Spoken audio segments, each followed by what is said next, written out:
Hi, my name's Gabriel. I'm an operations trainee and a member of our incredible Disabilities BRG here at Kraft Heinz. On International Day of Persons with Disability, we celebrate accessibility in action. Today, I'm joined by Lauren Lacey, General Counsel for North America and our new executive sponsor for the Disabilities BRG.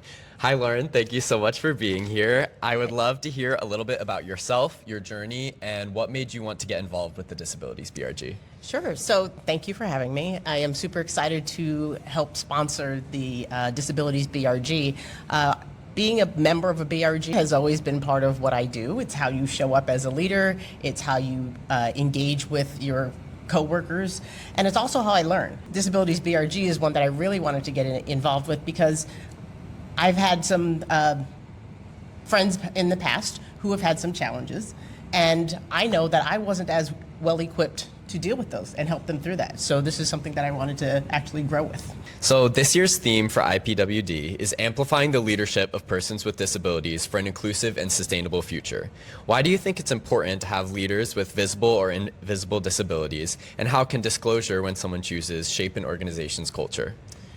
I think as just an employee, seeing leaders who look like you, have gone through the same things as you've gone through or similar, is very important to not just establish a culture, but to drive engagement. It's also the believability that that's created that you could be that leader, right? So it helps pipeline growth, it helps in basic engagement, but also seeing yourself reflected in words that come from a leader is extremely important to people's sense of belonging. That's how I look at demand diversity, is demand the diversity of people around the table to help problem solve for the company and for our employees. Absolutely. I think you really touched on both angles of it. It's not only a representation where you see somebody like you who inspires you to rise up into leadership, but they're also able to advocate for you and your accommodations and your needs in those rooms. Well said. So I would love if you could share any personal story about what disability inclusion has looked like for you in your career. What has been the importance of allyship, advocacy, and education in driving a more inclusive culture? Well, allyship and advocacy has always been something that my parents instilled in me. So my sense of allyship began back in first grade. And I had a friend named Jenny who had some mental challenges, and somebody called her the R word in first grade. And it literally in that moment, I had that feeling of I'm supposed to say something because A, it was wrong, B, it offended me. And I said something in the moment. And so my sense of advocacy, maybe that's why I became a lawyer, but my sense of advocacy for others, it really began as far back as first grade. And then if I think about how that shows up, I look at myself as a leader in the sense that I can help others in my current role, bring others together. And that's a sense of advocacy. So taking the allyship, which is almost like a status, to action, which is more advocacy. You can do that by bringing people together and issues to the table.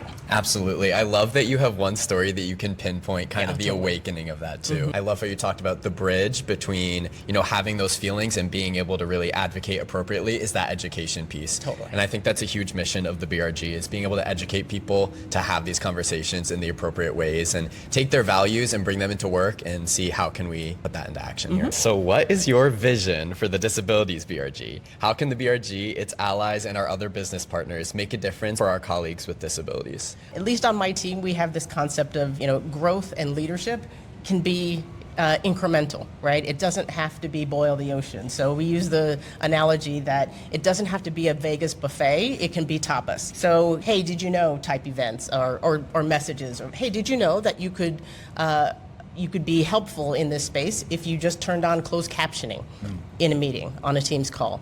Small things that people can do and replicate is really how you not just share awareness, but actually grow people's understanding and inclusion and belonging along the way. Yeah, absolutely. I love that tapas analogy. I think those little micro learnings that you can share with people really drive the impact further because it's an easy way to call people in. Yes. Just these casual things, and if you normalize those conversations beyond the rooms that our BRG has our meetings in, you can really create a more inclusive and accessible culture across the company. Yep. Okay, I have one more question for Okay. you. What small habits do you think that leaders can implement to make a big impact day to day? I would say there can be a few. First, if you are a leader with a disability, I hope that you can help create a culture where you're comfortable sharing that. And as we often know, if the leader shares, that then creates this culture that people are safe, that they would be supported from above, and they would be more likely to share any challenges that they're going through. The second is, as we think about that sort of tapas learning and sharing ways of evolving, we'll say, even something as simple as you're on a Teams call, have real pauses after people share a bit of information to allow people to process, because oftentimes we are so focused on just timing and getting things done that I think everyone can take a pause to process. So these small things are things that we're hoping to share with the organization to make space for more belonging. I love that. You mentioned leaving those pauses for people to process, and that white space also translates to visual communications, making sure slides aren't overcrowded with information and leaving palatable amounts of information on each slide. Palatable. One other thing in that note that I really like is having your deliverables and action items written out in an email afterwards. So it doesn't mandate that everyone gets something down immediately in the second that you say it, and it makes sure there's accountability and traceability, throughout the team. That's just good business. Exactly, yeah. So many of these things are accommodations that help people with disabilities, but as you'll see when you put them into actions, they really do help everybody. Correct. Well, Lauren, thank you so much for sharing your perspective. Accessibility always begins with brave leadership, so we are so lucky to have you and so many other incredible leaders here at Kraft Heinz, daring to do better every day by championing diversity and accessibility in the workplace.